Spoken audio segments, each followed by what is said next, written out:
was born, Guilford County, way back in the line. There I love sweetest memory. Have you done forgot that? In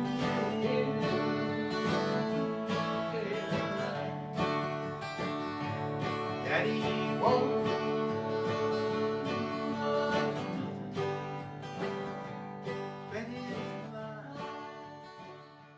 Over the last couple of years, we've been experimenting with the mixed media technique and have had a lot of questions about it.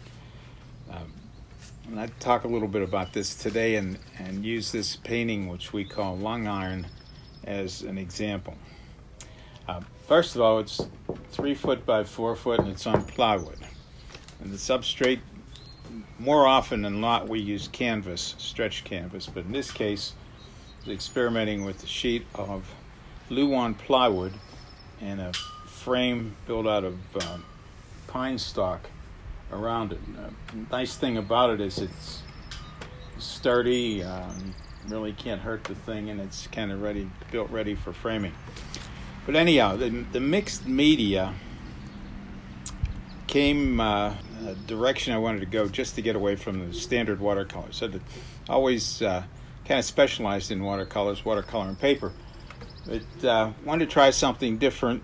And also, when working large watercolors under glass pose problems in transportation and shipping. And so we thought, let's see if we could do something using watercolor media, but in a little more durable format.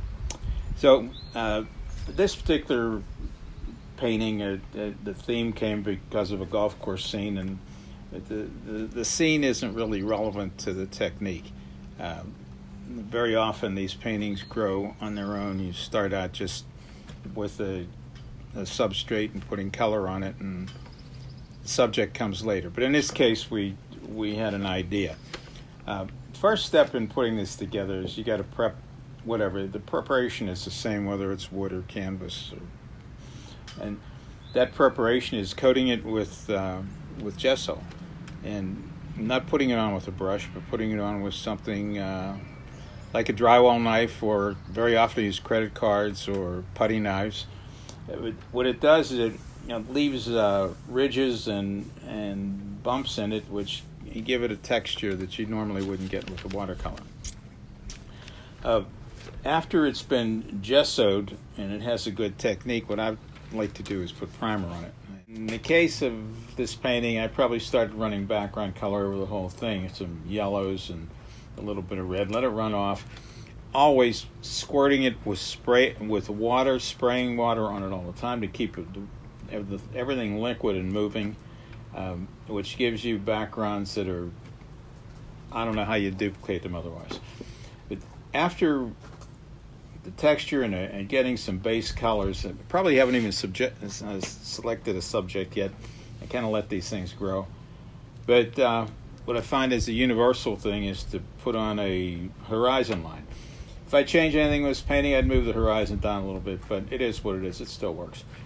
But I typically like to either choose a very high horizon or a very low horizon, and I'll sketch that in with a piece of charcoal pastel, something that'll dissolve when I want to put water on it. Once I have the horizon line established, I'll begin pouring color. In this case, probably start pouring from that side. Elevate that side to the not elevate too much, to the height of a 2x4. That makes the plane. The water runs down. I'll suggest a line of color along here and spray it.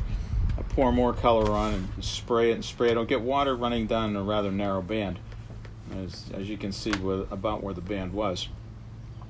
Again, what happens with the color in the water, it's hard to say. I just let it go and then work with the result, and that way the spontaneity is greater. It's always a surprise for me, and it keeps it interesting. Now, in this case, we select the subject matter of a golf course. What I find in most of these paintings, not in most of these paintings, all paintings that I do, the subject matter is really irrelevant. The whole appeal is on design and color and shapes and that kind of thing. And they happen, if it happens to be a golf scene, it does. If it happens to be a sailing scene, good. If it happens to be a still life, it's the same, or a landscape. I'd pour the color on, get the horizon established, get multiple colors, and let it dry. Following the watercolor, I come in and I'll put more shapes in with pastel. And what I like about using pastel is, and a good high quality pastel stick works best. You spray that and it just explodes, and you hold your shape, but it'll get irregular and something again that you just couldn't duplicate with a brush. Following that, if I need some harder shapes, I might take an acrylic and put that over top of it or alongside of it. In this case, I just used pastels. Suggested a couple golfers over there is tick the little flag in the middle, and I said that's enough for subject matter on this. But putting the pastel, the acrylics, it gives you a chance to put in some contrasting color too. If you need a surprise, you can do that. If you need a black, you can put a black in. Need something bright, you can do that. And then after it's all dry, the way you preserve it is to polyurethane it. One of the tricks I found a long time ago was, like, if you try to put polyurethane on with a brush, it'll pull the color because they're water soluble. And I like to use water soluble poly because it doesn't put a tint of any color on it. So what I do is spray it first, fix it with a spray of poly. Once that's dry, then you can just paint it on. And are they durable? Yeah, I think you could probably roller skate on this, but and they're easy to ship and easy to store. And give it a try. If you have questions, any questions at all, if it spurs a discussion, give me a call. Let me know what your questions are, and I'd be glad to discuss with you.